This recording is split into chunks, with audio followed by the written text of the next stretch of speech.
Malagim na trahedya ang inabot ng grupo ng mga kalalakihan matapos pumutok ang gulong ng kanilang sinasakyang SUV at bumangga sa kasalubong na delivery truck sa barangay Lalab sa bayan ng Batan. Lamog-lamog ang katawan ng 20 anyos na si Jimboy Pentora na nakasakay sa passenger seat na naging dahilan ng kanyang agarang pagkamatay matapos magtamo ng crack sa ulo at bali sa katawan. Sa panayam ng K5 News Team sa ina nito na hindi niya lubos maisip na sa batang edad ay masangkot sa madugong trahedya ang kanyang bunsong anak. Kasi ako ay tawan mo gid ako kabaskog nga makayanan ko dahil nagasumpa tang dit na akong kaya.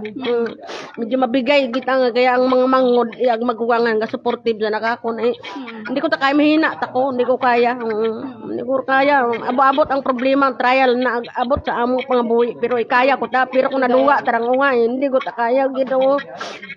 Si Jimboy ay kakagraduate lang ng senior high school at maagang inulila ang 7 buwan pa lang nitong anak. Samantala, 8 pa sa 10 sakay ng SUV ang sugatan kung saan napag-alamang magmula sa direksyon ng Kalibong papuntang Pandan Hill sa Batan ng mga ito nang mangyari ang insidente. Napag-alamang ilan sa mga sakay ng SUV ay nakainom at ayon pa kay Police Captain Hilbert Batiles ng Batan PNP ay minamaneho ito ng minor de edad na may student license lamang. Sa ngayon, may initial agreement na ang mga sangkot sa aksidente. Balita mula dito sa lalawigan ng Aklan. Ito si K5 Regeline Tornino para sa Kampiyon na Balita, Serbisyo Publiko at Kasiyahan sa Kalibong. K5 News FM.